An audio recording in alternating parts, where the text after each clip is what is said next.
MeMonster. Chapter 161, Highest Difficulty Tutorial Town. A new morning arrived. As soon as I woke up, I left the inn and began my morning stretch. Suddenly, a loud, ringing voice struck my ears. "Oi, what are you doing?" I turned around and saw Chok Jung-young, topless. He seemed to have been working out. His body was red and his muscles were bulging. "Just some morning workout." "Workout? Ha! You call that a workout?" Chok Jung-young approached, sneering. "Listen, newbie, doing push-ups is for kids. When it comes to training your body, breathing is the most important thing. Got it? To breathe properly..." Chok Jung-young suddenly began to lecture about breathing. I was half ignoring him, but my mind became clearer as he pushed his face closer. "Listen, breathing isn't just done with your body, it's done with your mind." The man in front of me was the famous Chok Jung-young of the Goryeo era. As the most powerful general in the history of the Korean peninsula, his understanding of martial arts was beyond question. "Look, this is what's known as inner core breathing." Chok Jung-young began to breathe. It might have looked like normal breathing, but it was different. I carefully observed his body. As he inhaled and exhaled, his muscles moved in sync. "I'm moving the muscles in my body by breathing. Get it? We're on a completely different level of breathing." Chok Jung-young stood proudly after finishing his demonstration. I watched his muscles for a bit, then muttered with doubt. "I don't think I'll ever be able to do this." "It'll be hard for sure. There's lots of rookies swinging their swords around claiming they've achieved the one with the sword realm, but they don't realize that becoming one with your mind and body is the hardest thing in the world. But I can do it. Do you know why?" No. I gave him an apathetic look, but Chok Jung-young continued without minding my disinterest. "The strongest man in all of Goryeo, the martial god who could uproot trees with his bare hands and change the fate of countries alone." He hit his chest proudly. "Because that's who I am." He smiled at me, his expression full of pride and self-conviction. I stared at him silently. Chok Jung-young's smile turned into a big grin. "Are you starting to respect me now?" "No, I'm just cringing. Isn't that your past life anyway?" "What? Say that again? I dare you!" In any case, I obtained a good hint. Breathing through the entire body. Although it was impossible for my current self, I should be able to imitate it using Stigma's magic power. "Hajin!" "Yes?" "Do you know how to cook? I think Boss is hungry from all the training she did last night. She wants you to cook for her." "Jane, when did I say that?" "Boss says you're a good cook. She wants bulgogi rice." "Jane! Yeah, you!" I could hear Boss's voice as well. I chuckled and looked at Chok Jung-young. "Let's go shopping, Chok Jung-young, see?" "Chok Jung-young, see? Just call me Chok Jung-young." "All right, Chok Jung-young." "You want to die?" Chok Jung-young and I went out to the busy streets. "Isn't it interesting?" "What is?" "The scenery here." This place looked exactly like a town from a fantasy novel. Most houses were built with bricks or wood. The only form of transportation were horses and carriages, and there were shops that sold potions and magic supplies. I guess so. Eventually, we arrived at the town's market district, a long stretch of street alleyways filled with street vendors selling food. After picking the freshest ingredients, I looked up at the vendor. Lower limit, 30 TP. "How much for all this?" "Let's see. Onions, mushrooms, pork. It should be about 100 TP. "I think 35 TP should be enough. In this town, talking politely is the same as announcing you're a pushover. 35 TP? That's a bit. Make it 35 TP.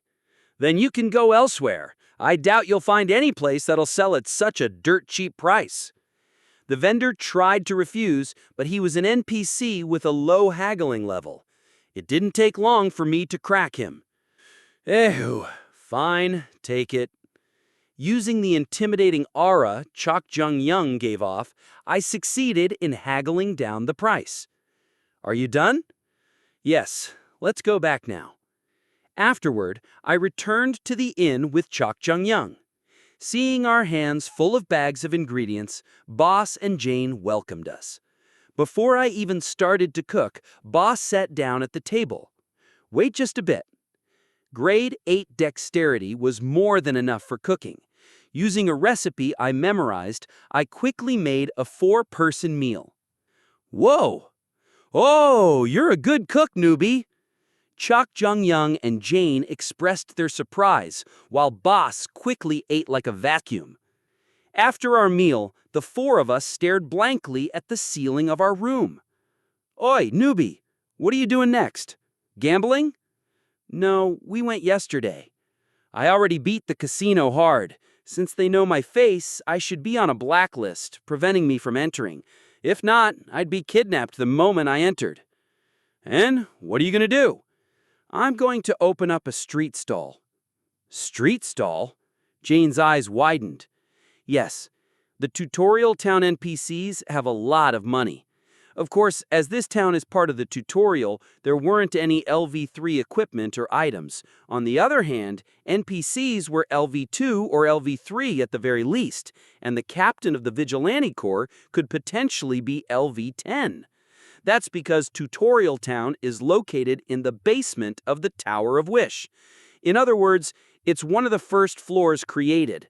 All NPCs here should have lived here for at least 5 years.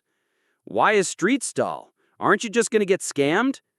No, as long as you sell above the lowest price, opening a street stall is actually the easiest ways of making money.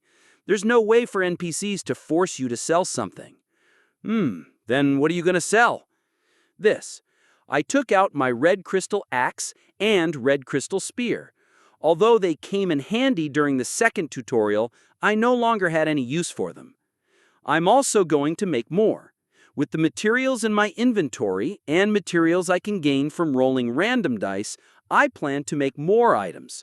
Although I wouldn't be able to use Stigma's magic power under the watchful eye of the administrator, I could make up for it with this special leaf. Level 3, Yggdrasil Leaf.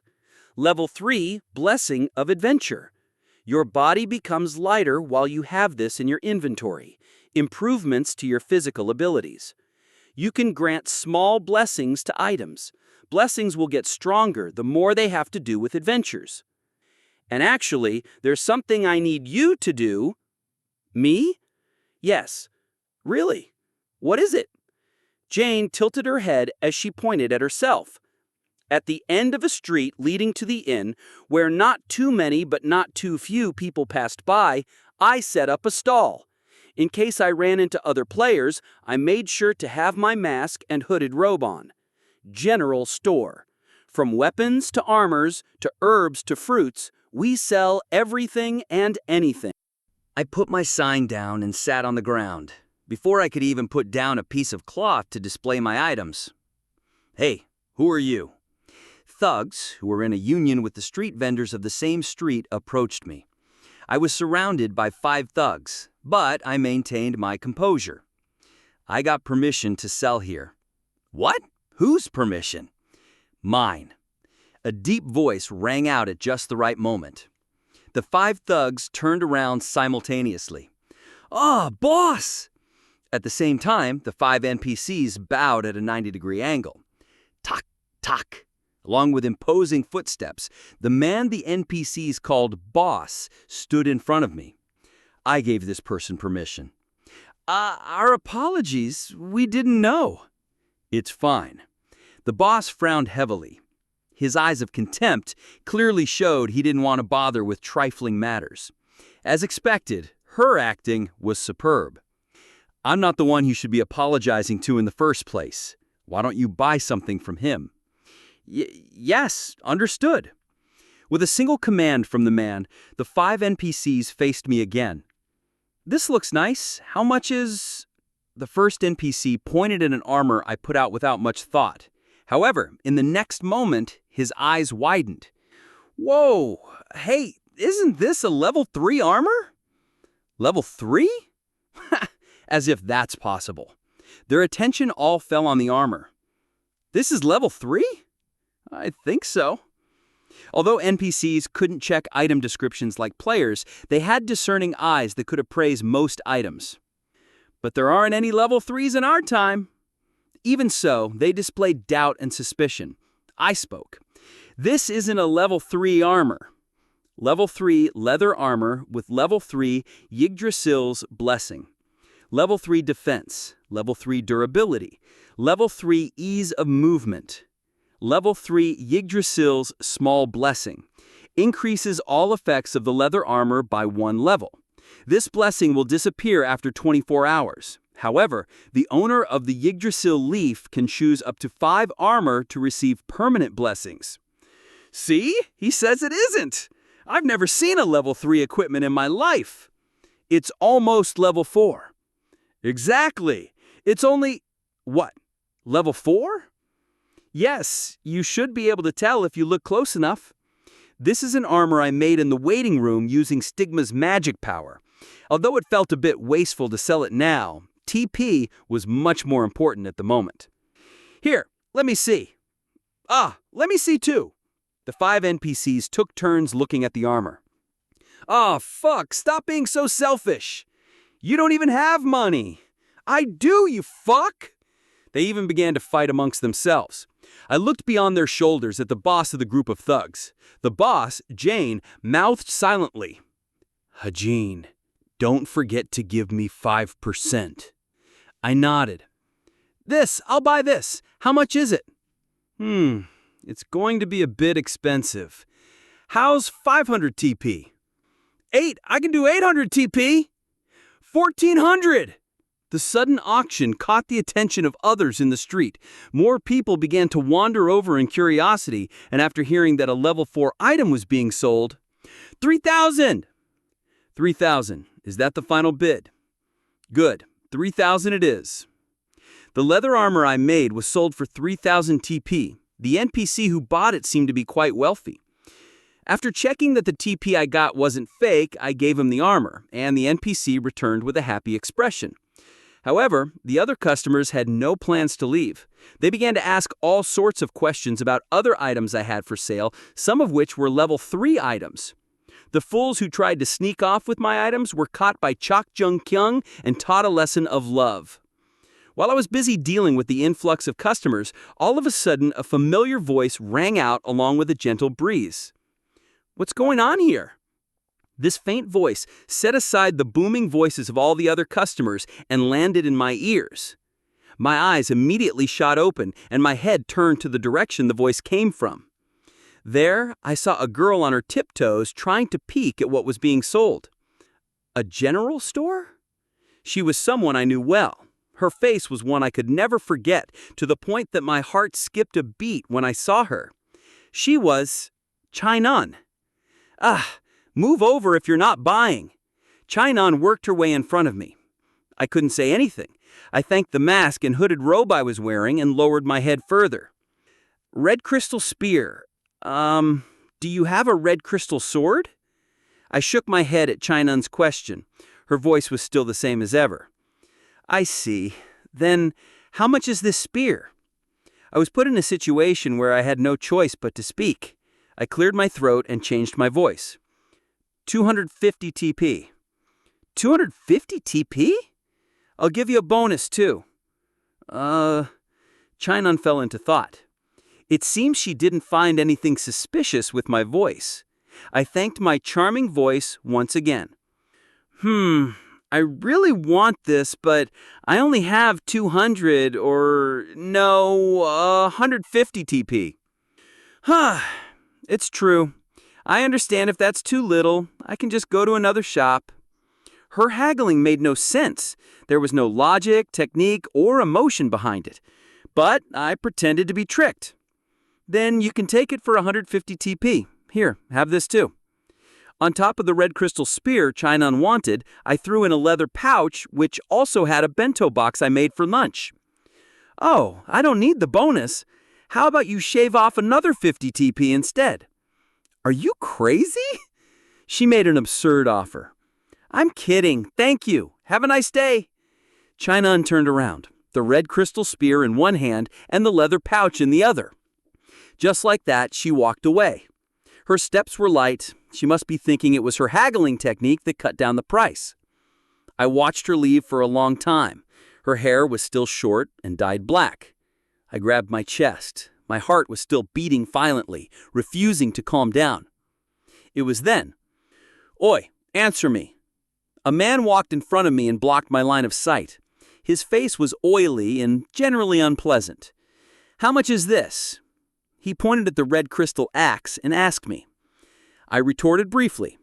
1,500 TP. What? You just sold the spear to that girl for 1,600 TP.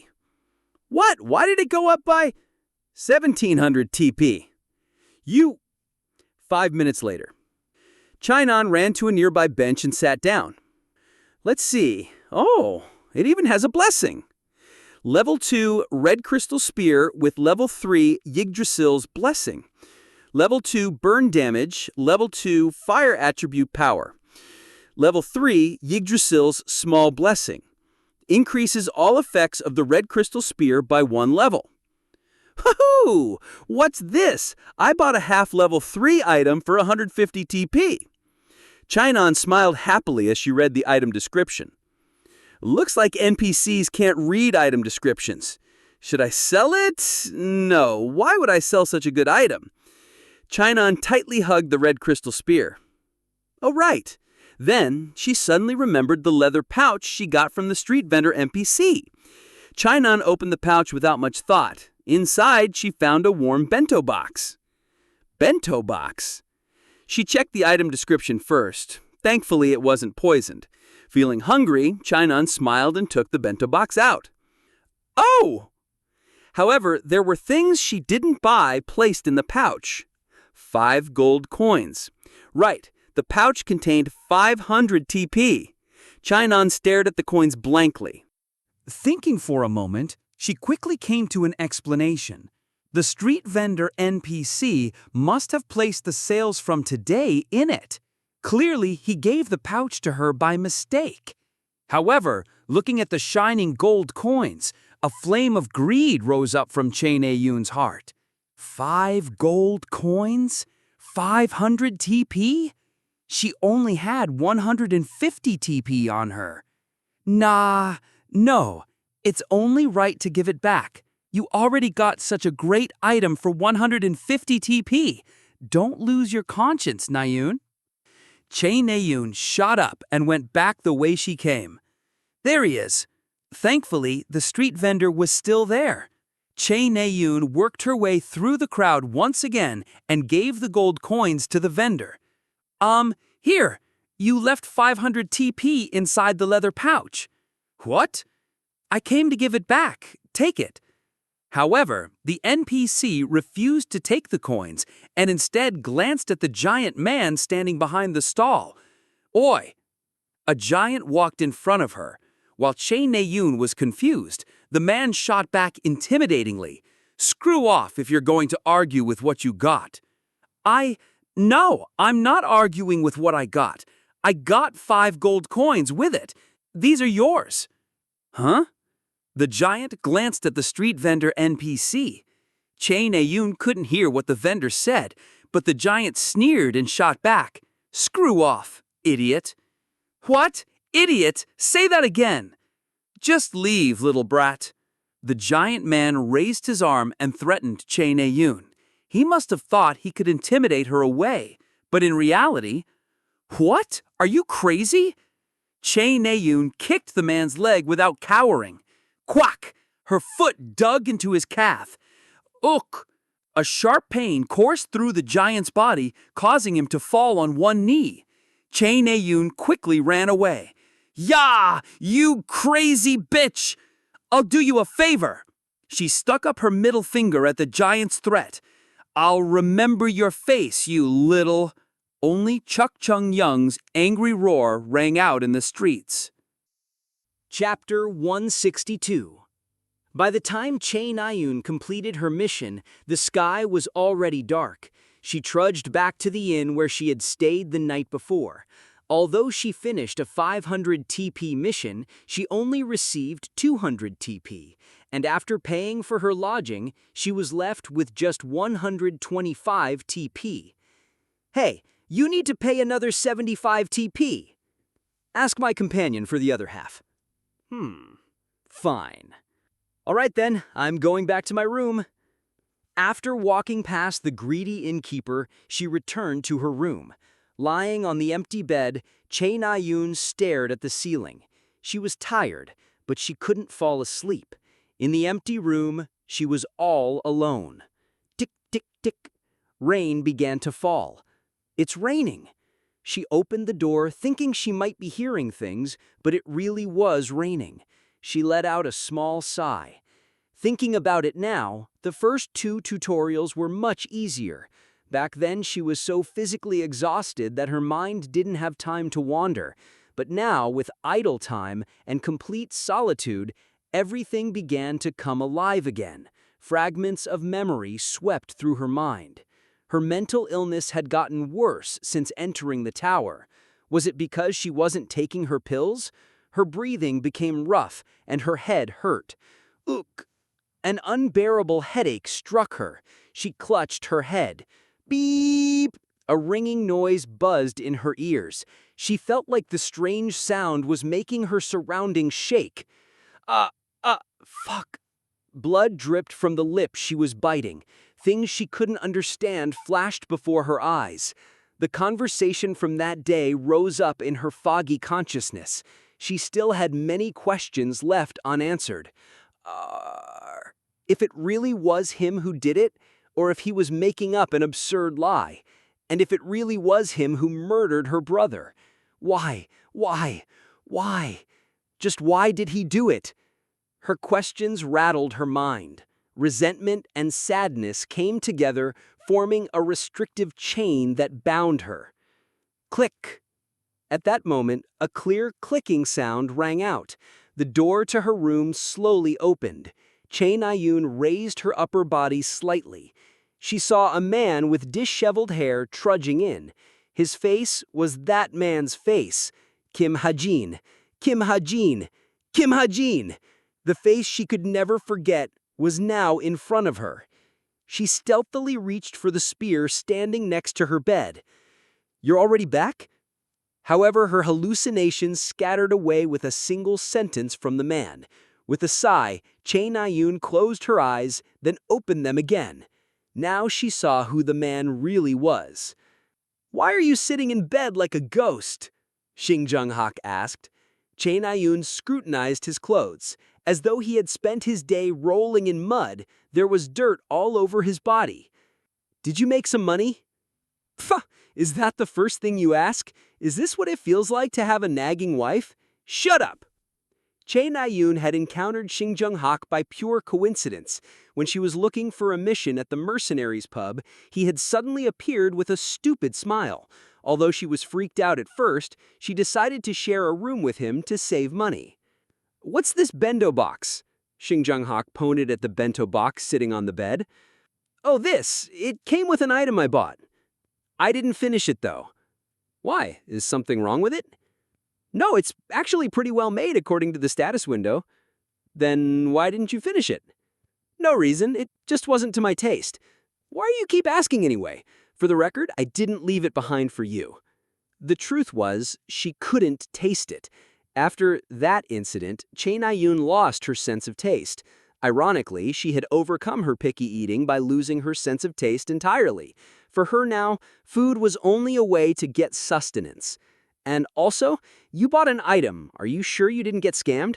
"Please! If anything, I'm the one who scammed the seller." Chae Na-yoon held up the red crystal spear. "Is it good?" "Yep. I think it should be worth at least 1,500 TP, but I bought it for 1/10 of that price." Chae Na-yoon grinned widely. "I went on a mission with this thing. It cut through goblins like butter." However, Shin Jung-hak didn't react. Seeing his serious expression, Che Nayun smiled awkwardly. Don't force yourself to smile. What? I'm kidding. Anyway, doesn't that mean you use TP? Yeah, but I ended up making money from it. What? Xing Junghak frowned, clearly doubtful. Seeing this, Che Nayun took out 5 gold coins from her inventory and told him about the lucky incident she had today. I was going to give it back, but they chased me out while calling me an idiot. Xing Junghak normally would have made a snarky comment, but he stayed quiet. I caught him looking at the coins with a complicated expression. So, how much do you have? Huh? As expected, he was flustered. Che Nayun sneered and looked down at him. Puh, I bet you're poorer than me. Puh, as if. Of course I have more than you. Who do you think I am? I'm the man who will become the world's youngest high intermediate rank hero, Xing Junghak. Then show me. I'm getting sleepy all of a sudden. When Che Nayun put her hands out, demanding he show his money, Xing Junghak pretended to be drowsy and collapsed on the ground. Che Nayun snickered and looked down at him. Oh, right. Suddenly, remembering something, she nudged his shoulder with her foot. If you're going to sleep, stay on the floor. If you try to put a leg over the bed like last night, I'll give it my best, but my only flaw is my bad sleeping habit. Try it if you want to break your leg. Actually, since I slept on the bed last night, I'll sleep on the floor tonight. What? You don't need to. Hurry up and move. Despite Xing Junghak's resistance, Che Nayun dragged him onto the bed. Tick, tick, tick. Late at night with drizzling rain. I closed the stall. Chik Chung-gyung left to drink with the TP he had left, but I returned to the inn. Feeling like someone had thrown a huge rock into my mind, I couldn't bring myself to stay outside. Boss was the only one inside the room. She was sitting cross-legged, focused on regaining her lost stats. For some reason, her attire was more daring than usual. Wearing only a black tank top and hot pants, her well-developed muscles were outlined every time she breathed. I quickly walked past her and lay down on the bed. Did something happen? Boss asked, her eyes still closed. No, nothing. Did the stall not go as well as you expected? No, I sold everything. I made a lot. Then, did you get scammed? I shook my head. Before going to sleep, I took out 2 random dice for my daily routine. Thinking, good items to sell, I rolled the 2 dice. Level 4, Krill Dragon Leather, and Level 3, Big and Juicy Mango. A good material and a nostalgic fruit from the second tutorial. With these, I had things to sell tomorrow. Then, feeling a laser-like stare, I turned around. Boss was staring at me intently. I grinned. Are you hungry, boss? No. Boss furrowed her brows with a pout. Do you think I'm a glutton? No, it's just that you were staring at this mango. That's a mango? She showed interest in the mango. Her eyes were clearly flashing with greed. However, Boss soon retracted her gaze and got up with a dry cough. Come, it's not that. You don't look so good today, newbie. I just get a bit depressed on rainy days. Things that made me angry, things that made me sad, things that made me apologetic. For a long time, I've been burying my emotions deep inside my heart. Otherwise, I would only be in pain every day. But when these emotions were subconsciously pulled out, they always came with great distress, just like now. Anyway, boss, how are your stats looking right now? To be honest, boss was currently a NEET. After I gave her 1,000 TP, she stayed indoors all day without doing any work. She spent all her free time either eating or training. Since that was the case, she surely must have seen some improvements to her stats. My magic power is at 3.5. Other stats entered the 2-point range too. Oh, even considering the increased stat gain inside the tower, her growth speed was incredible. This is why division of labor was important. You're like a max level NEET. What's that? Boss narrowed her eyes. Max level NEET. It meant she was a bum who played around all day without working, but could easily dominate whatever she set out to do. It's a good thing. I don't believe you. I'm hurt. I think I need to eat that mango to feel better. Give it here. Boss reached for the mango, but I stopped her by putting it in my inventory. For the 10-day duration of the third tutorial, I continued to make new equipment and sold them at my street stall. Since I spent all my time either crafting or selling items, I couldn't increase my stats by much. However, the most important aspect of the third tutorial was money. Since I now had over 20,000 TP, I was more than satisfied. I should be able to buy it now. Today was the last day of the third tutorial. I stood in front of a dilapidated shop on the outskirts of town. The pouch in my pocket was overflowing with money. Miscellaneous item shop. Although it looked like the town didn't sell anything special, there was a shop that sold rather unique items. As the shop that only existed in the highest difficulty tutorial, it could be said that this shop was what made the highest difficulty tutorial worth the trouble. With a trembling heart, I walked into the shop. The moment I passed through the door, an aged smell of wood and dust spread out. The shop was quite battered, and the shopkeeper was reading a newspaper without even looking at his customer. First, I took a good look around. You have quite the collection of items here. The shopkeeper NPC didn't say anything. However, his silence made him more trustworthy. After all, being talkative was one of the key characteristics of a scammer.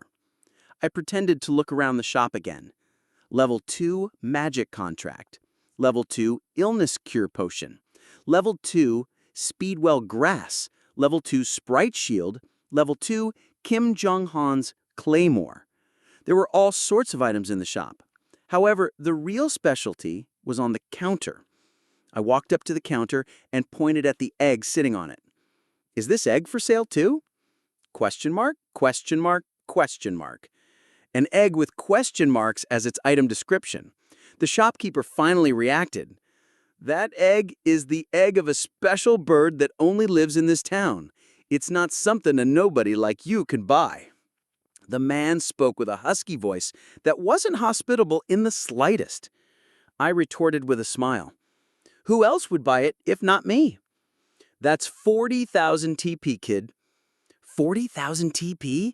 Even if someone knew about this before coming into the tower, 40,000 TP was an impossible amount to acquire in only 10 days. But this egg was certainly worth every TP. This egg was laid by Munin, a raven that belonged to Odin. In other words, this egg was Munin's descendant.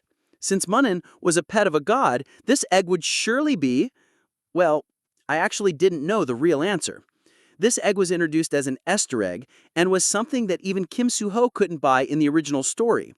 Instead, the shop NPC would see through his sense of justice and righteousness and gift him a different item. Of course, since I didn't have Kim Soo-ho's disposition, I had to make do with money. How about half of that amount? 20,000 TP.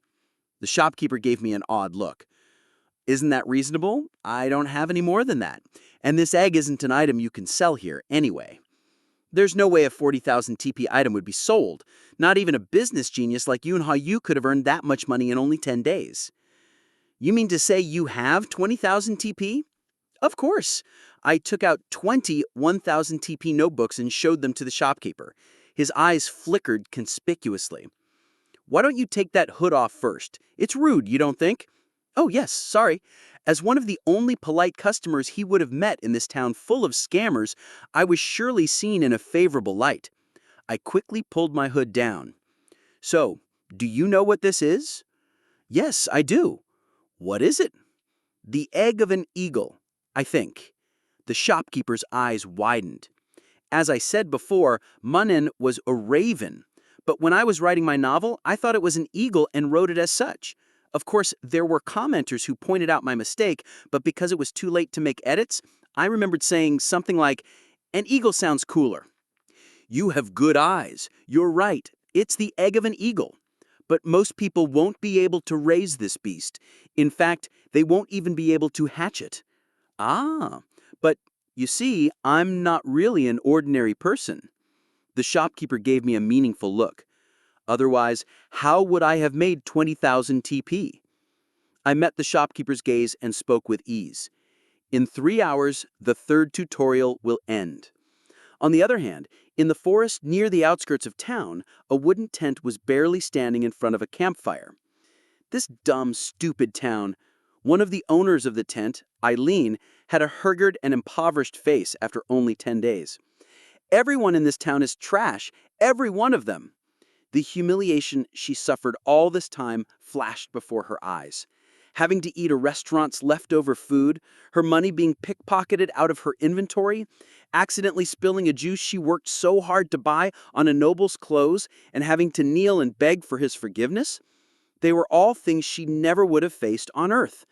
But we managed to get enough TP somehow. Lee-Young-ha was in a similar circumstance, but precisely because of all the trouble they had went through, the sense of accomplishment they currently felt was overwhelming. They slept outside, skipped meals, and gave up on living like decent human beings to scrape together 2,000 TP. I know. Eileen began to tear up. Are you crying? They're tears of joy. Aileen was proud of herself. She was so proud of being able to gather 2,000 TP while her stats were restricted that she wanted to shower herself with kisses. Oh, by the way, they're them, right? Them? You know, the people we met on the first day at the pub. Yes, they should be members of the group Aileen C. is chasing. Aileen didn't know their names. However, she was familiar with their faces. She had met them before in an artifact scramble. With an impeccable strategy, she had almost arrested them both. Wasn't there someone else? However, there was someone else in the pub other than the two people they saw. You know, the person who made me drink alcohol? I'm not sure, but only one person comes to mind when I think of a mask and hood. I agree. Aileen nodded. In truth, she was quite confident. Black Lotus. That he entered this tower too? The third tutorial has ended. Finally, this damn tutorial is over. I'll bet my honor that less than half gathered more than 1,000 TP. Exhausted and enervated, Aileen and Lee-Young-ha leaned on a tree and read through the system alerts popping up.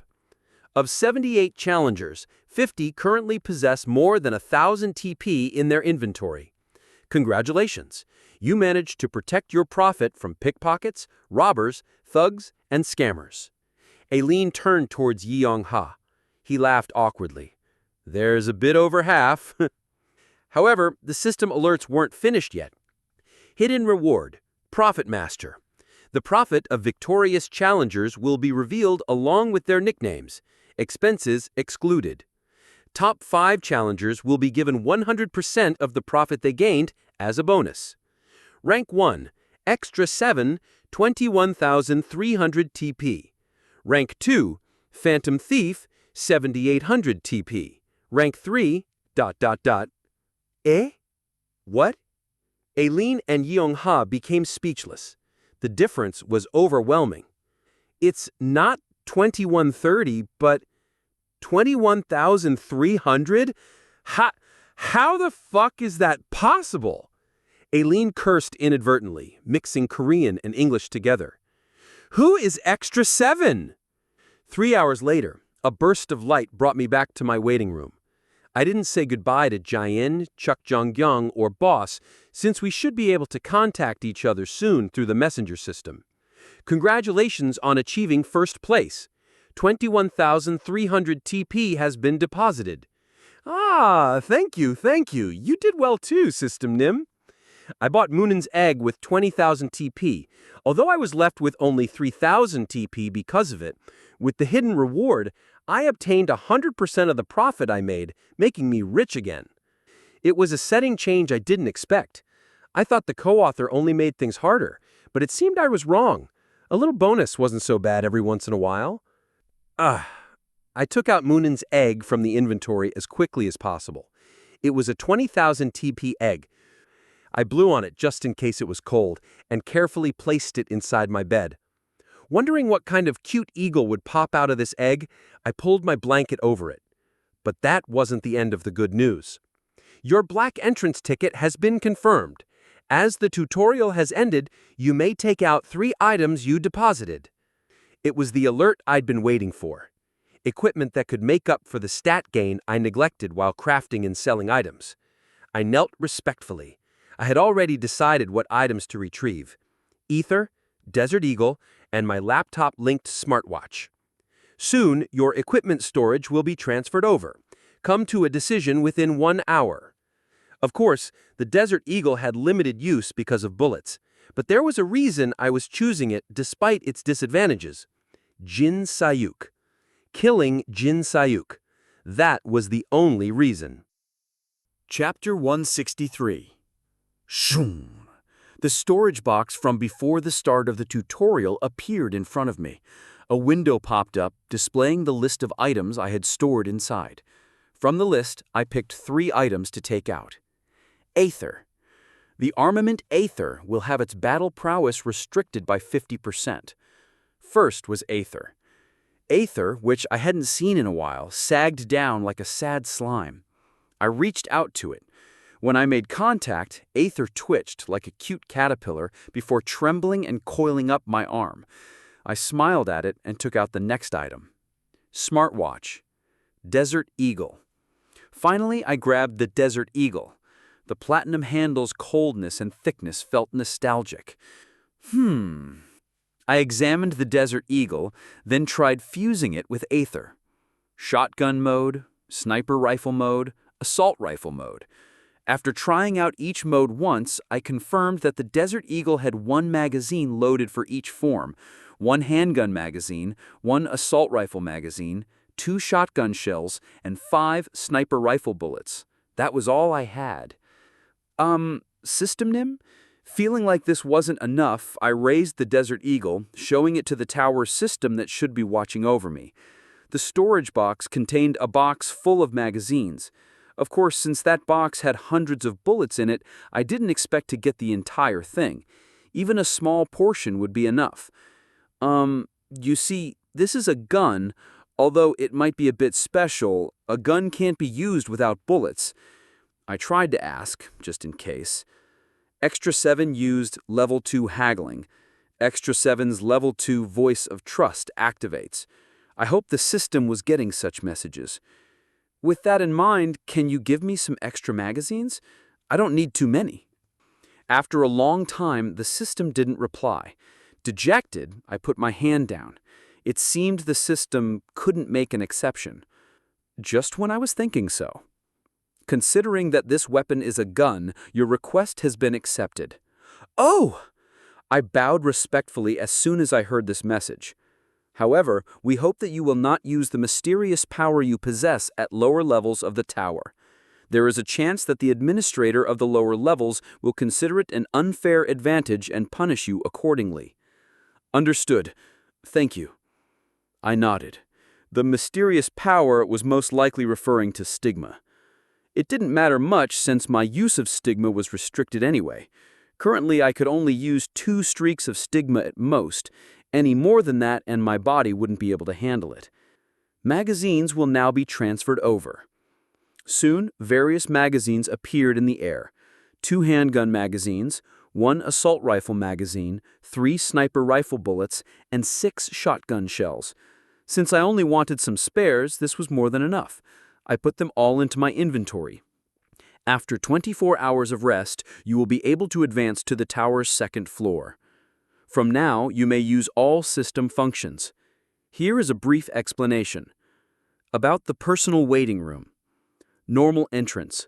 When there are no hostile players nearby or when you are not in a combat zone, you can teleport to your waiting room. Emergency teleportation. No matter where you are or what situation you are in, you will teleport to your waiting room. This function has a cooldown time of 96 hours. Personal waiting room entrance ticket. You can provide other players with entrance tickets to your personal waiting room. About the deaths in the tower.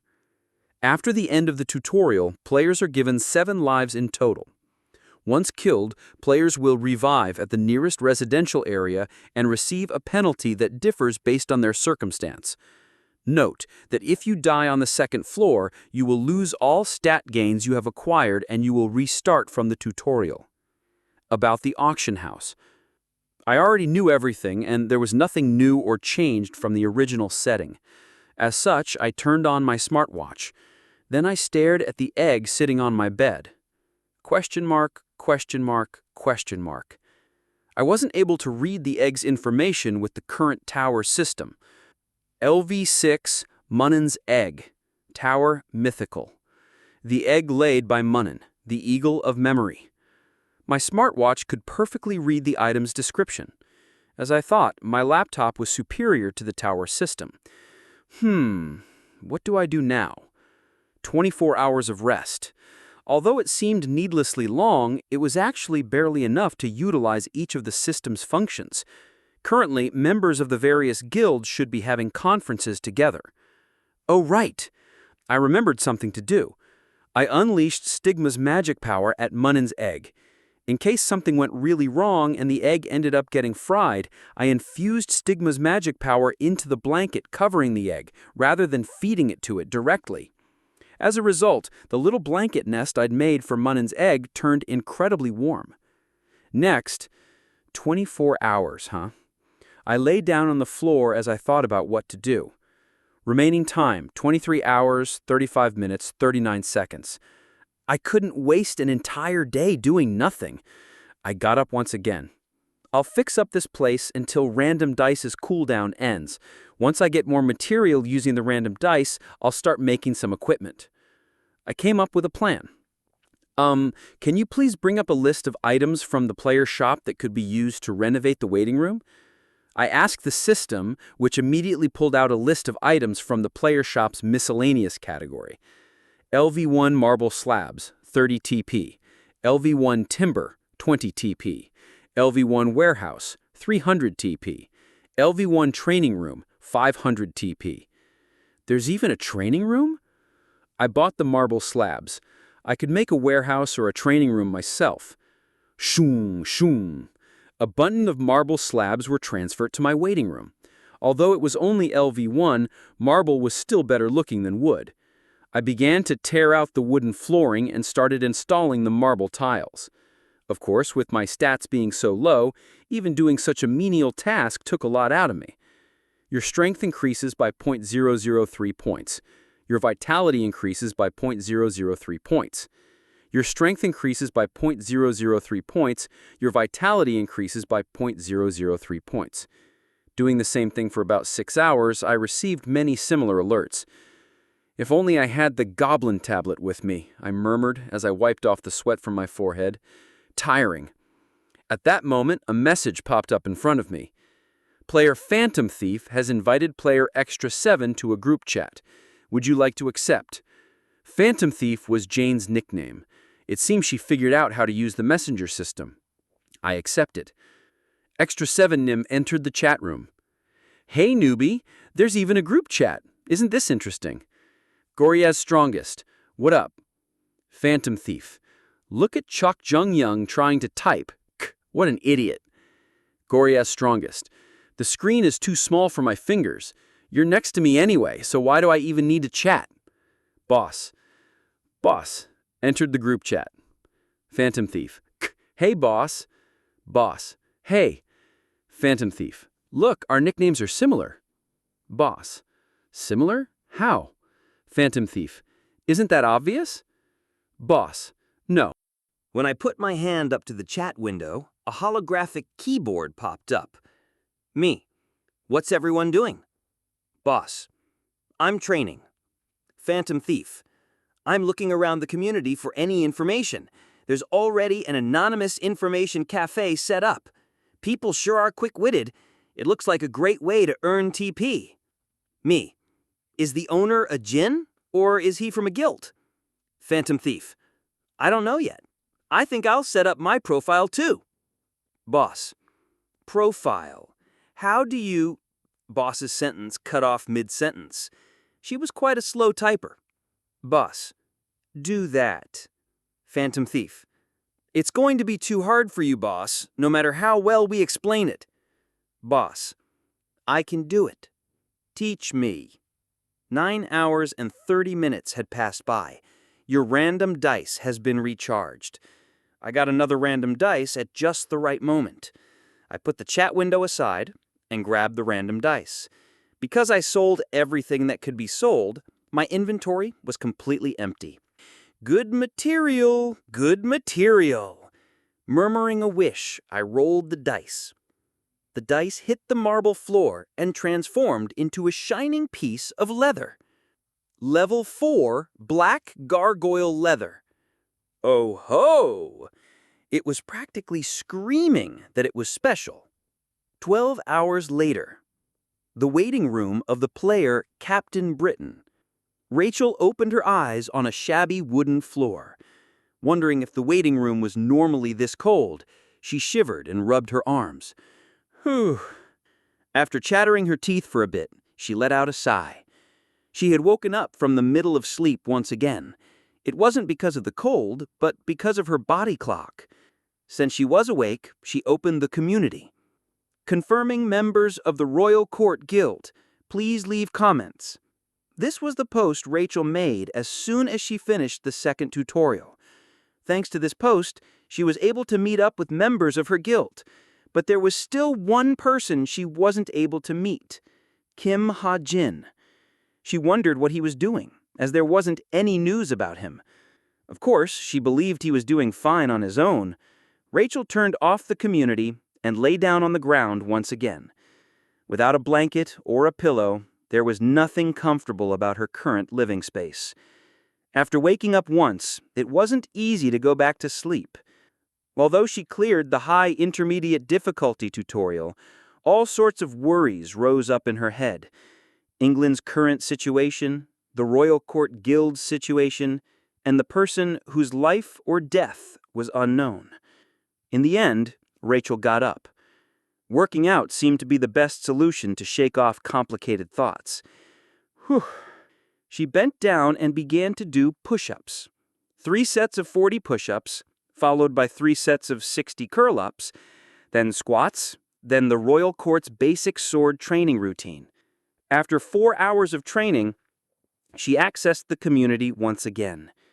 Public forum. Tutorial clear records. Is there anyone with level 2 sword willing to trade for a level 2 axe? Me. I'll put it on the auction house. The auction house has high fees, though. Difficulty doesn't matter from the 2nd floor onwards, right? Looks like it. The public forum seemed to be quite busy. In truth, Rachel was also busy until about 8 hours ago. At the time, all 7 members of the Royal Court Guild gathered in Rachel's personal waiting room to hold a meeting. At that moment, an interesting post caught Rachel's attention. There were dozens of people commenting on the post.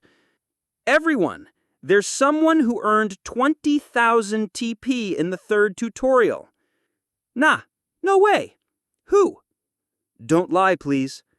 No, it's already been confirmed by everyone who cleared the highest difficulty tutorial. His nickname is apparently Extra 7. Extra 7?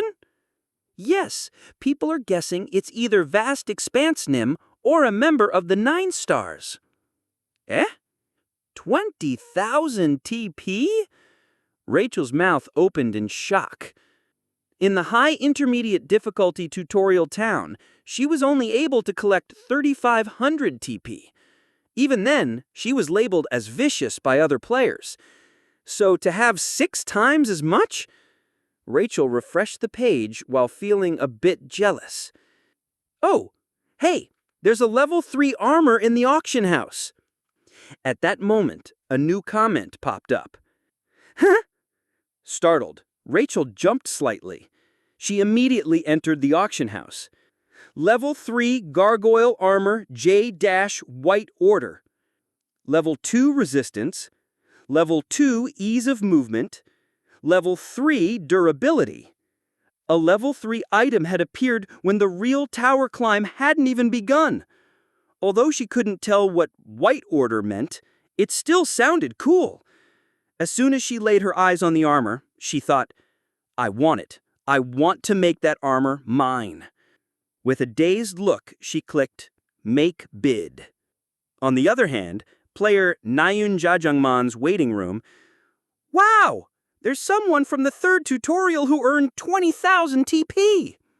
Chai Ne-yun was looking at the same post that Rachel was reading.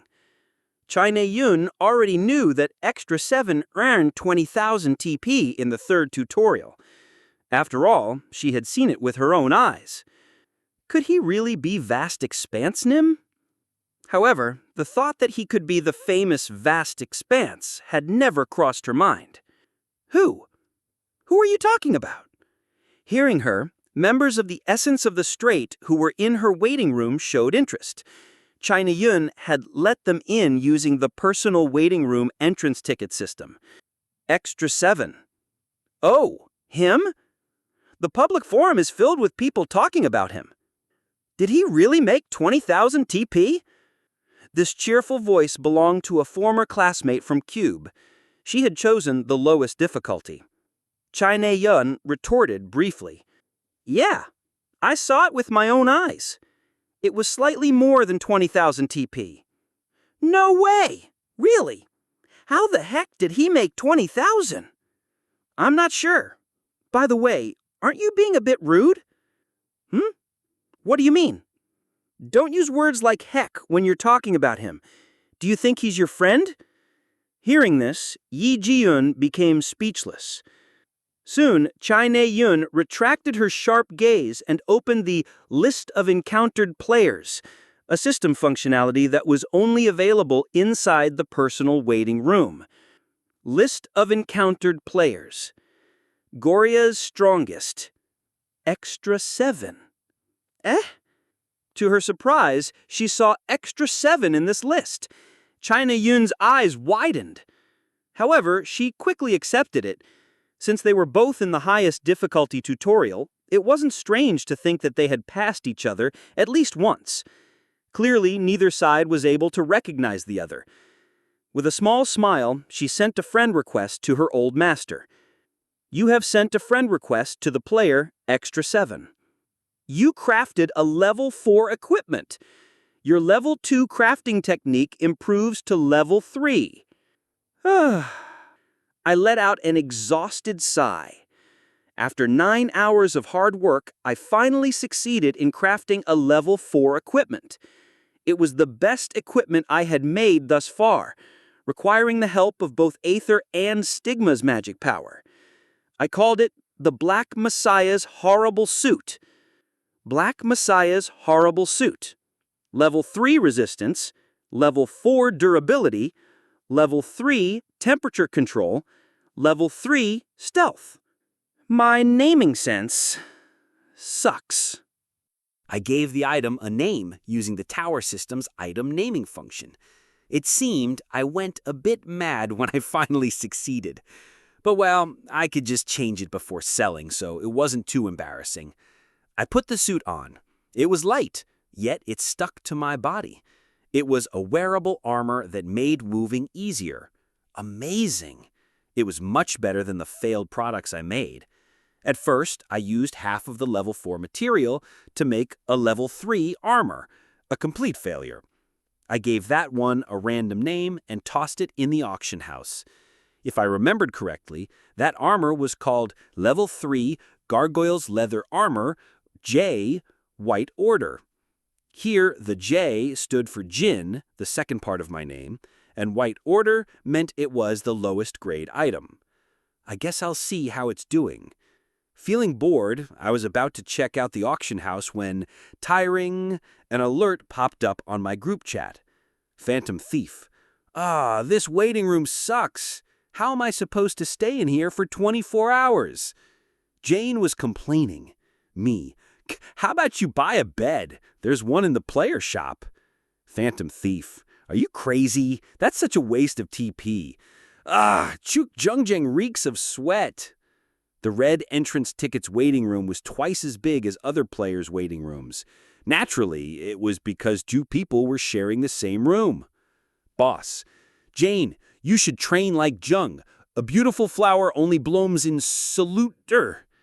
Phantom Thief. Stop making typos, boss. Me. Boss, have you eaten anything? Boss. Of course. Me. Hold on, I'll send you a ticket to my room. I planned to invite Boss over to my room since it wasn't likely that she ate anything. However, player Nyan Jajagmon has sent you a friend request. Huh? Suddenly, I received a friend request. Tilting my head, I looked at the alert. It was a familiar ID, Nyan Jajagmon. What? I was taken aback. How did he send me a friend request?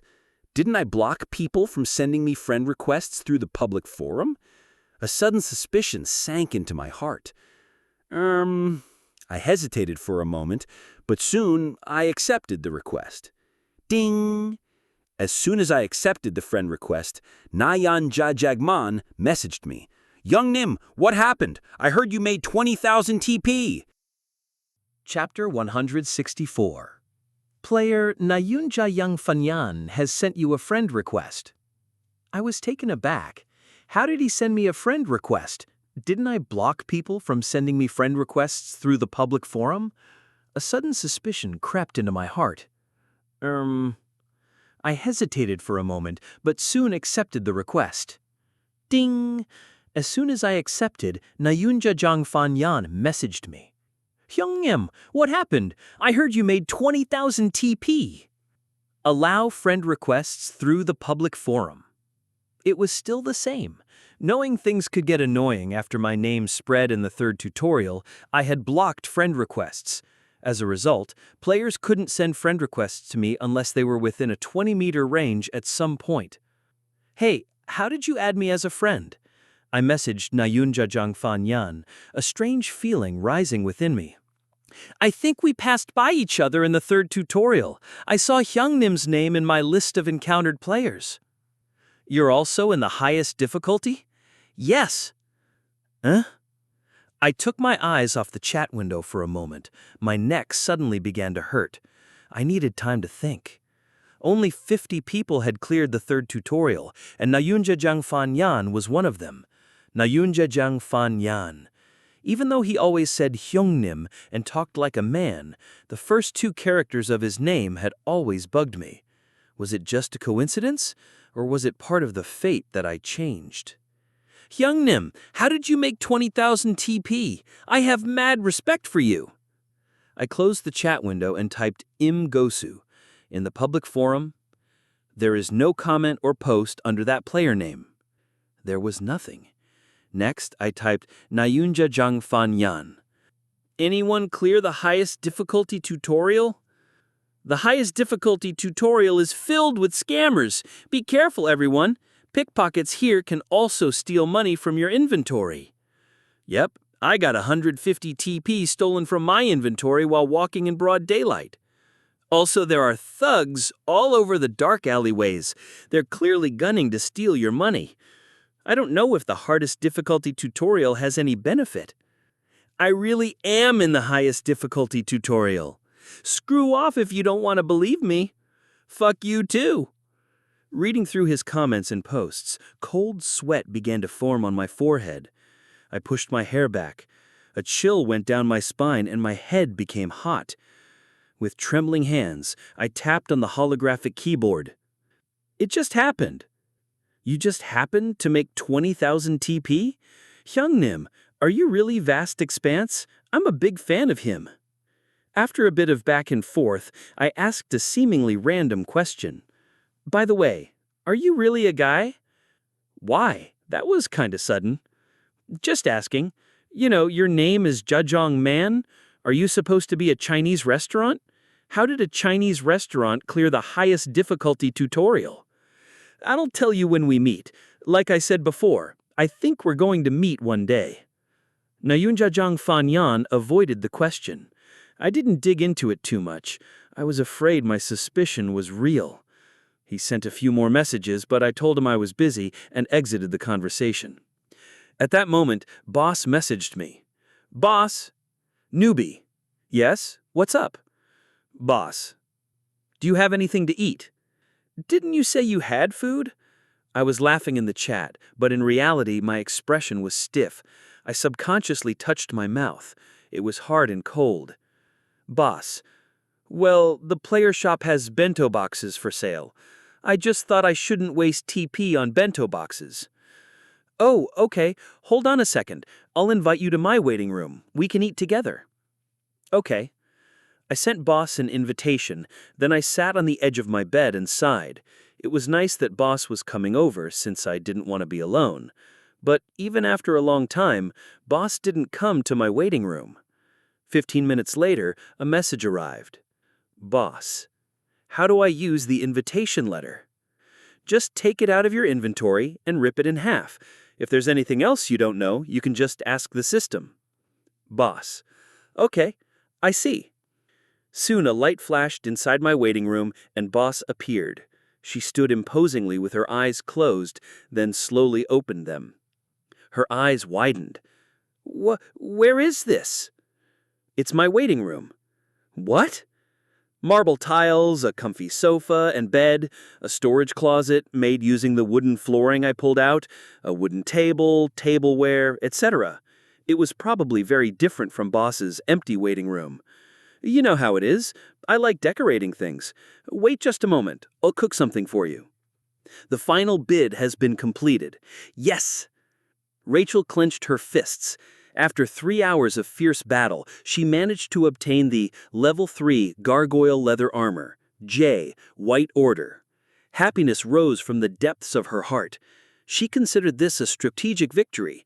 She had raised the bid by 500 TP 30 seconds before the end of the auction, causing other players to be too shocked to bid any higher. Rachel collected her thoughts and calmed herself.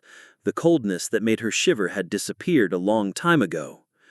Level 3 Gargoyle Leather Armor will be transferred to player Captain Britain's personal waiting room. Shung! Soon, a cluster of light descended from the ceiling of her waiting room and changed into the gargoyle leather armor. Rachel quickly ran up to it and held it up. The black leather armor was incredibly light and elegant. She especially liked the white symbols engraved on the leather. Good purchase, good purchase.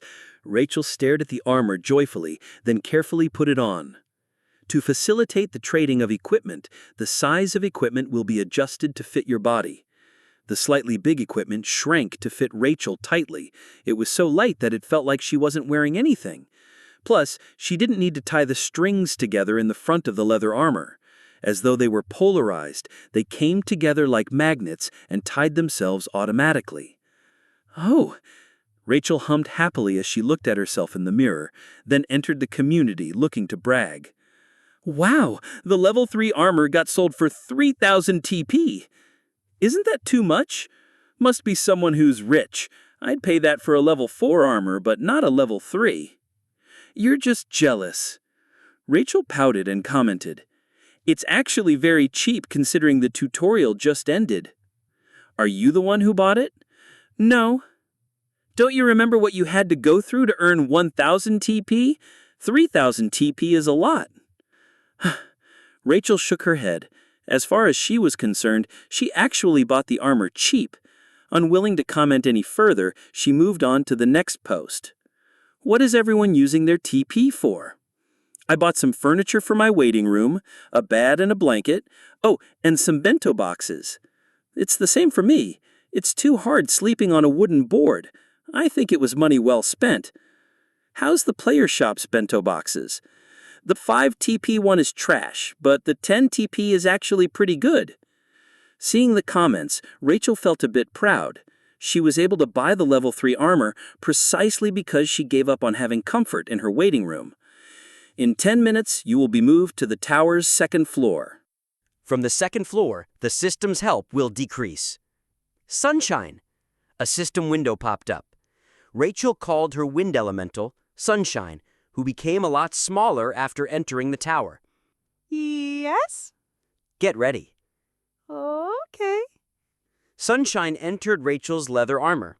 As expected, the combination of wind and leather was good. Feeling her body becoming lighter, Rachel prepared to enter the 2nd floor. Level 3 Gargoyle's leather armor has been sold for 3,000 TP. You will receive 2,700 TP after a 10% deduction. You obtained 3 auction house trust points. Your trust level will increase to grade 9 with 7 more trust points. Oh, that much? I was shocked when I saw the amount. I even double-checked to make sure I wasn't seeing things. My inventory really had an extra 2,700 TP. I guess people don't know the market price because it's still so early. Of course, there were NPCs that bought level 3 armor for 3,000 TP, but that was only because I was selling in the highest difficulty level tutorial town. Naturally, NPCs in tutorial towns possessed more TP with higher level difficulty. However, level 3 items were common outside the tutorial. It might not be the case now, but it would become common soon. In fact, they were easily acquirable starting from the 3rd floor. That said, the armor I made was most likely the best level 3 armor around. Was it Jane?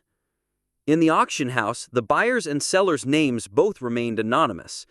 I promptly messaged Jane to ask, and she immediately replied, "I'm not interested in such a thing." Then who was it? Was there someone else who could use 3,000 TP so easily? While I was pondering, a system alert popped up. In 10 minutes, you will be moved to the tower's 2nd floor. From the 2nd floor, the system's help will decrease. Ah, it's starting soon. Boss, wake up! I shook Boss, who was sleeping on my bed. However, she grabbed the blanket tightly and refused to get up. It's time to leave, Boss. What? What? I yanked the blanket out. Kong! Boss fell on the ground with the blanket. Only after slamming her head on the ground did she open her eyes and scratch her head. Your bed is very nice. Get ready. I began to do exactly that. I wore the level 4 Black Messiah's horrible suit, put the level 3 temperature control robe over my body, equipped the level 2 protection mask on my face, wore the level 3 utility footwear on each foot, and put a level 3 ice attribute dagger made with frozentium on the holster around my thigh. Now this is what you call overgeared. Using materials from random dice, Stigma's magic power, and dexterity, I was fully loaded with various equipment. Desert Eagle. Firepower restriction, 60%. A portion of the restriction, 10%, will be lifted when you reach the 3rd floor. A portion of the restriction, 20%, will be lifted when you reach the 5th floor. A portion of the restriction, 30%, will be lifted when you reach the 7th floor. Even with restricted firepower, I had great confidence in my Desert Eagle. Ooh. Feeling a gaze on me, I turned around and saw Boss staring at me with envious eyes. "Oh, right. There's something for you too, Boss." "Oh?" Boss shot up in surprise. "Really?" "Yes." "Oh, I see that you treat your boss with respect. So, what is it?" Boss walked up to me with a hearty laugh. I took out a black robe from my inventory. Thanks to Aether, it was quite beautifully designed. "How is it?" I like it. It's very good." Boss put it on with a satisfied smile. He even pulled the hood over his head. A system message popped up at the perfect timing. "You will now be moved to the 2nd floor of the tower. Please prepare yourself." Whoosh! With the feeling of being carried away by wind, my feet touched the 2nd floor's land. It was the start of the Tower of Wishes' real stages. I opened my eyes. Boss was standing next to me. We and 2,000 others were gathered in a huge field. They stared at each other in surprise and soon began to look for their companions. "Where are Jane and Chung?" "Let me see. Oh, they're there." I pointed behind us. Jane and Chak Jung-young were together, and it wasn't hard to spot Chak Jung-young in a crowd. "Let's go." "Yes." We walked up to them. "Oh, Boss and Newbie, hi!" "Hey!" Just like we gathered, hundreds of groups began to form. "Hello!" At that moment, a man appeared on the other side of the field. His wide hair, unique clothes, and ringing voice distinguished him from other players. "My name is Luke. I am the administrator of the 2nd floor." He gave a simple self-introduction. However, his voice echoed across the entire field. "Nice to meet you." Luke bowed lightly. His respectful tone, formality, and mystical voice captured the attention of all players. I'd love to talk to each and every one of you, but unfortunately, we don't have time. I will cut straight to the main topic. As Luke continued his speech, I looked around my surroundings. I was looking for one person, Jin Sa-yuk. However, I couldn't find her, and instead I found someone else I was familiar with. A girl with blonde hair that shone like gold and beautiful facial features. But rather than her appearance, the armor she wore caught my attention. Vice Leader, where did you get that armor? Oh, it's nothing. It's so pretty. Oh, it's really nothing special. Contrary to what Rachel was saying, she stood proudly and imposingly. So Rachel was the pushover who bought my armor. I wanted to go say hi to her, but I couldn't because members of the Chameleon Troupe were next to me. There are 10 elevators hidden in the second floor. Meanwhile, Luke's explanation continued. Each elevator can hold 50 people, which is quite a lot. Unfortunately, they are very slow. Each elevator takes 8 hours to travel back and forth. In other words, once the elevator departs, it will not come down for the next 8 hours. In other words, many players will be staying on this floor for a long time. In reality, it didn't matter that much. Entering the third floor early didn't have any benefits. In fact, it was better to go there later. That is all. The third floor was the first residential area players had access to. However, it was in extremely poor conditions, so much so that staying in this floor's nature could be a better choice. Oh, I'm sure you all know this by now, but I will explain it once again. When your vitality falls below 0 on the second floor, you will have to start over from the tutorial. After finishing his explanation with a small smile, Luke sat down under the shade of a tree and began to read a book. What are you going to do? We don't have much of a choice. Shouldn't we hold a meeting first? I don't see the need for it. Looks like we only have to find the elevators. Players quickly left. They clearly didn't want to stay in this strange place for too long. How interesting. We should hurry up too. Chek Jungyong spoke. However, I didn't follow them. You guys can go ahead. Eh? What are you going to do? I gave a simple reply. I have something to do. I see. Don't worry, I'll chase after you soon. If it's you, I'm sure it'll be fine. All right, we'll go ahead. Boss, Jin, and Chek Jungyong went on ahead. They had chosen to go north. After watching other players leave one by one, I climbed a Zelkova tree. It was to locate Jinsei Hook from a higher vantage point. I should be able to see everyone from here. By the time I arrived at the peak of the tree, yeah, you should, someone replied to my murmuring. A chill ran down my back immediately. With shock and surprise, I turned to the right side where the voice came from. Amid the leaves, a man I had met once before was staring at me. Hello there. A handsome man resembling Legolas. Jinsei Hook's acquaintance. He appeared out of nowhere and placed his hand on my shoulder. Are you looking for someone? I quickly jumped down from the tree. Legolas also followed suit. Tuck. Both of us landed lightly. Good landing! The man applauded. I took a deep breath. I was tense to the point my tongue was freezing, but I knew I didn't need to be scared. Inside the Tower of Wish, I shouldn't lose to anyone. I walked forward silently.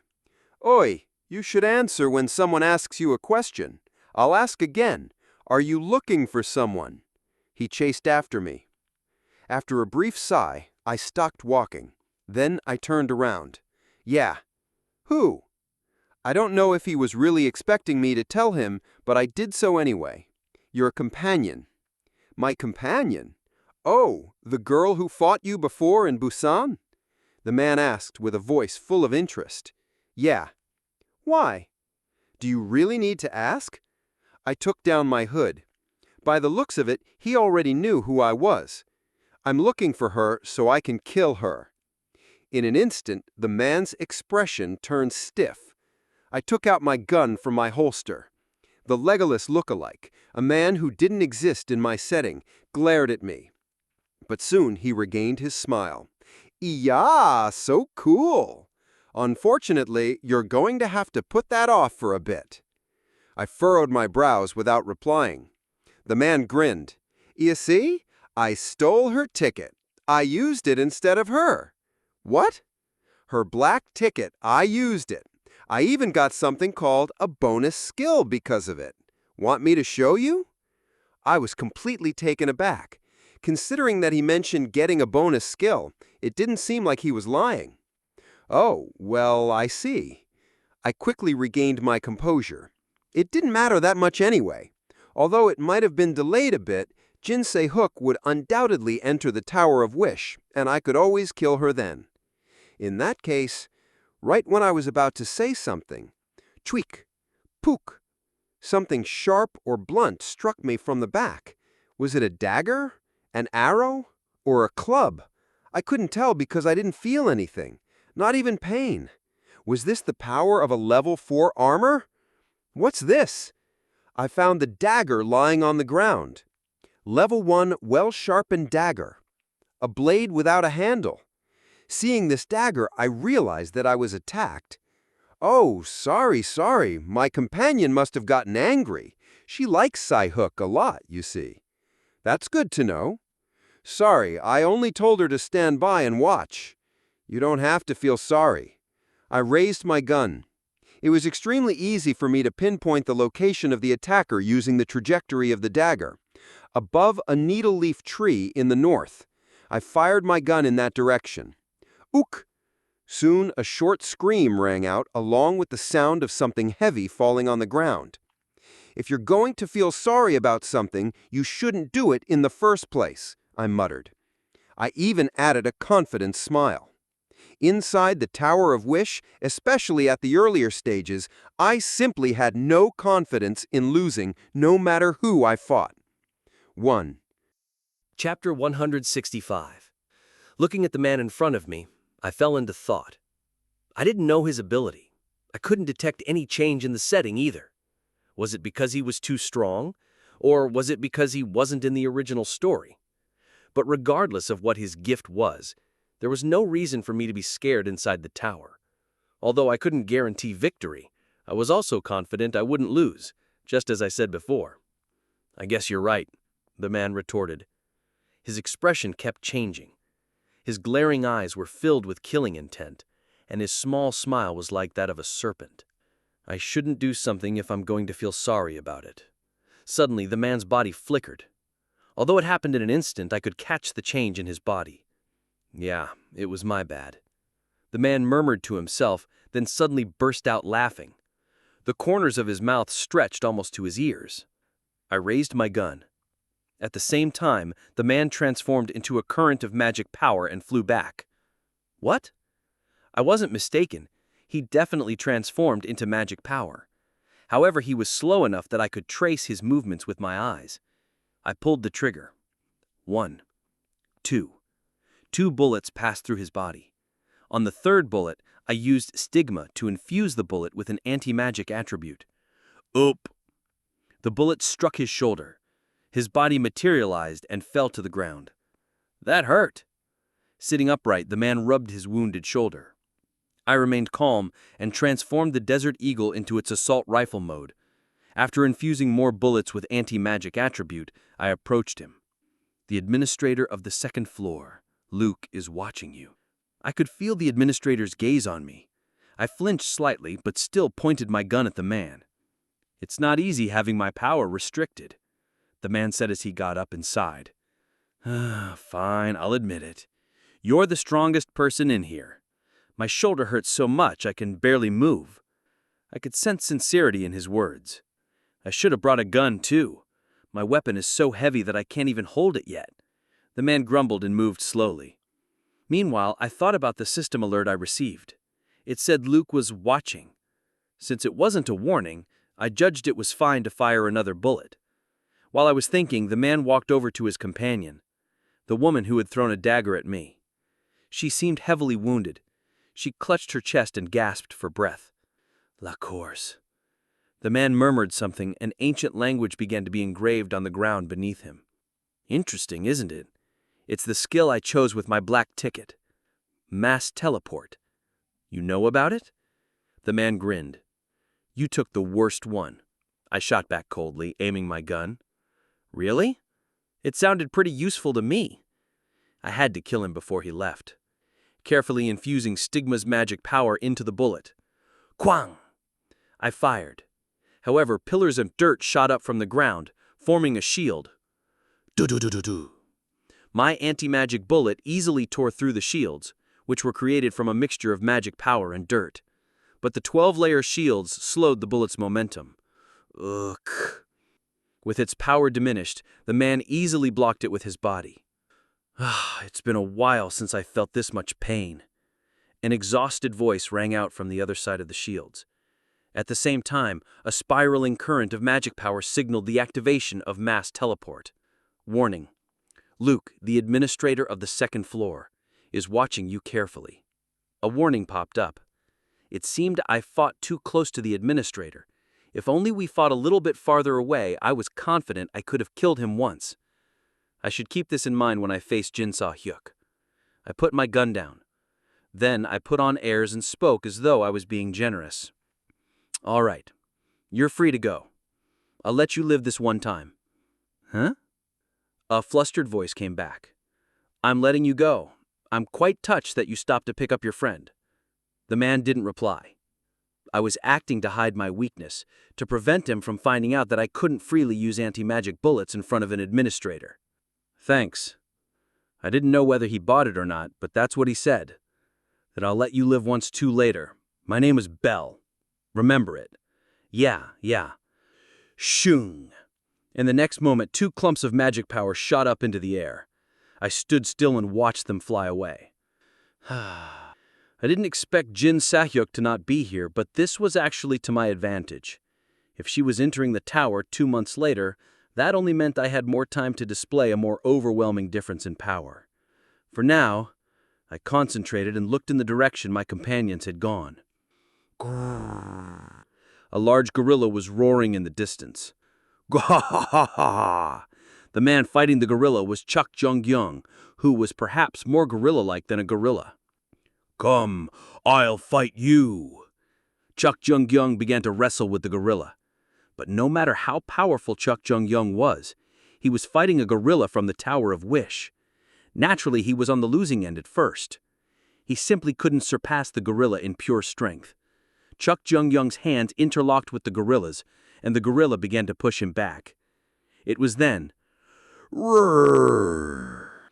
Chuk Jung-young roared like a beast, and his muscles suddenly bulked up. The tide of battle turned, and Chuk Jung-young was soon strangling the gorilla's neck. Despite the gorilla's fierce struggle, Chuk Jung-young strangled it to death. Little imp, don't get so eager. With those words, Chuk Jung-young fell to the ground as though he had passed out. Jain looked down at him from a little distance and shook her head. Do you think he knows this place isn't a dueling arena, boss? Chuckling at Jane's question, I began to run towards them. I wasn't sure if they were purposely walking slower for me or if they were delayed because of the gorilla, but I was able to catch up to them quickly. I'm back. Oh, that was quick. Boss spotted me first. Hajin, what were you doing? Jain dragged the end of the sentence out like we were close friends. In response, Boss gave Jain an odd look. I looked around our surroundings without replying. As the second floor exploration had only just begun, there were many people within a 1 to 2K radius. Jae Na-yoon was also among them. She seemed to be traveling with members of Essence of the Strait. I purposely looked away from them. Hajin. Yes? Oh, it's nothing. Have you run into anyone? No, I don't think other players are looking to cooperate with people they don't know. Jane replied. It wasn't too surprising, as most players tended to travel with their guild members. For now, let's sit. Sit? Yes.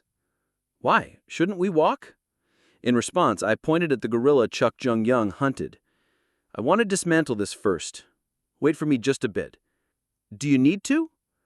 Its leather is important, and we also need a source of food. We'll be staying here for a long time. Long time? No.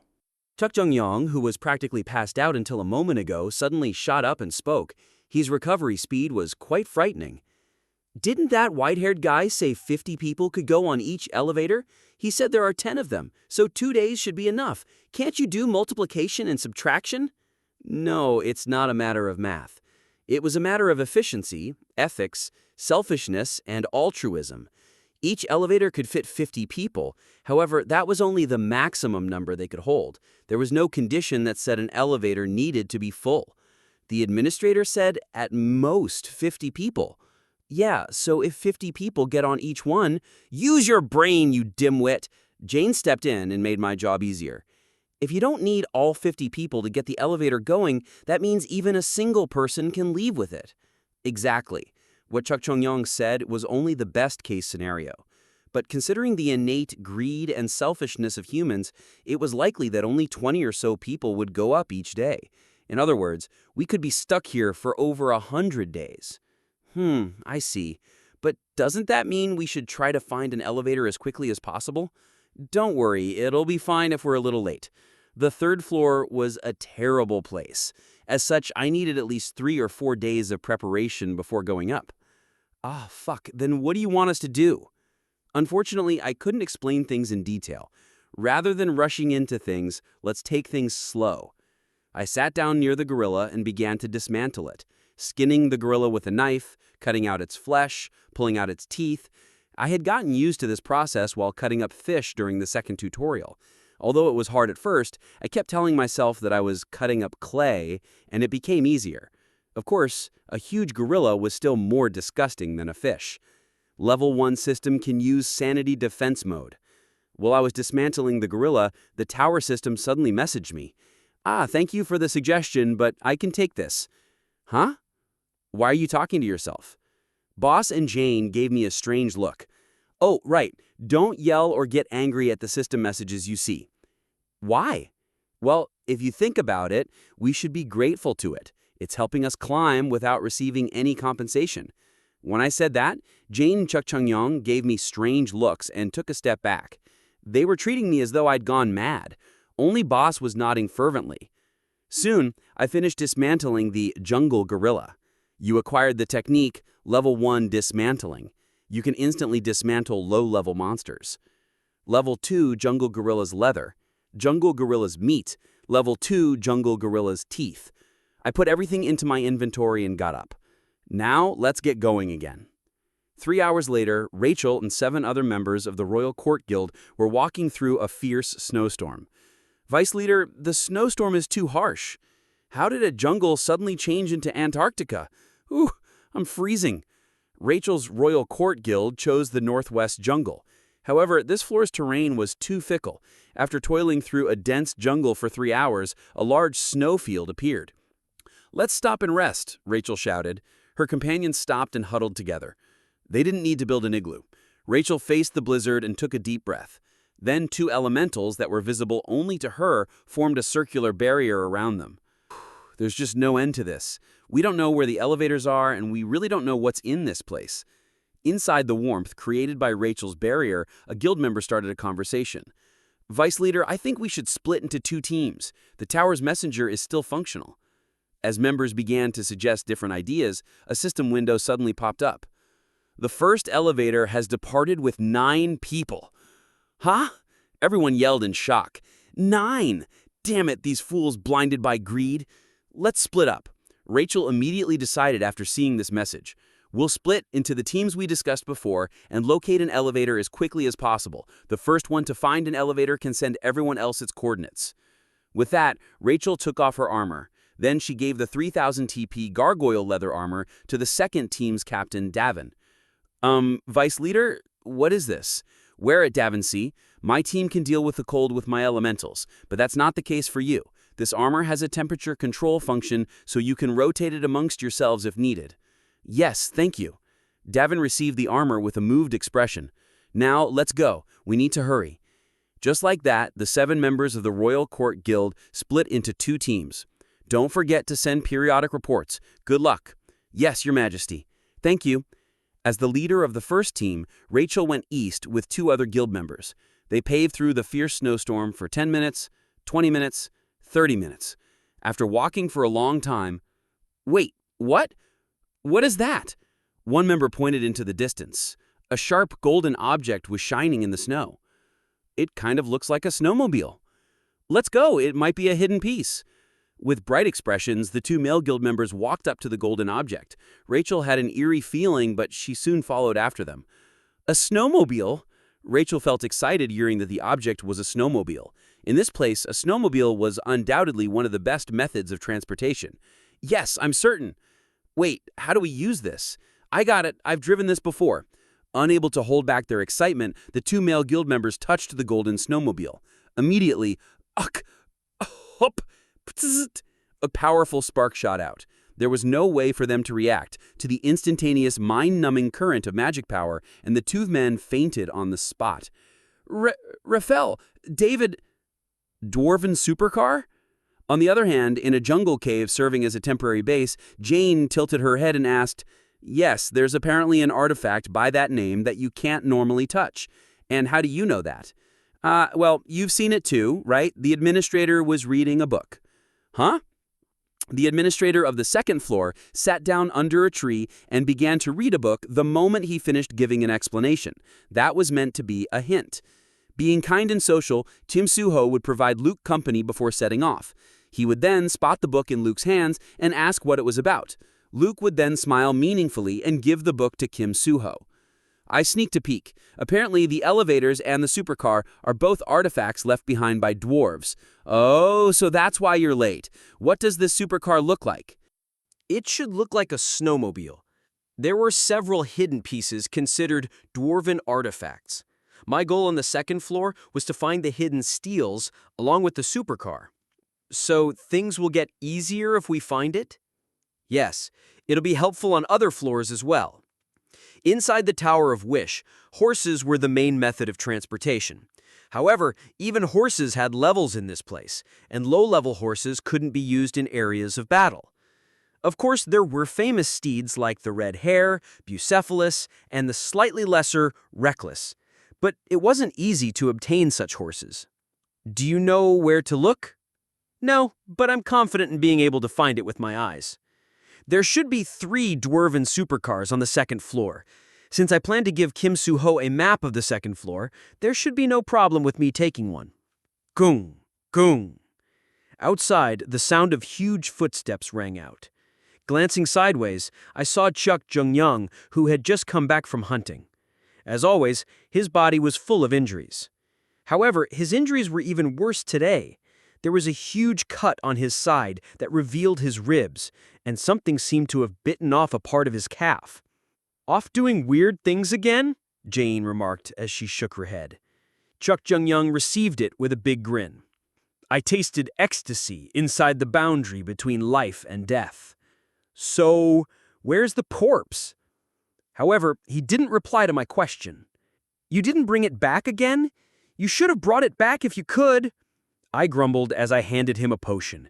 It was a healing potion I made using herbs I bought from the player shop. Because I didn't have a proper recipe, it was only a level 0 item, but it was better than nothing. "Kahoom!" Chuck Jung-young took the potion as he scratched the back of his neck. "Where is it? I'll go bring it back." "It's not that far. Keep going straight and you'll see it." With that explanation, he gulped down the potion. Then he immediately fell asleep on the ground. Eat, fight, sleep, eat, fight, sleep. If he isn't a beast, then what is he?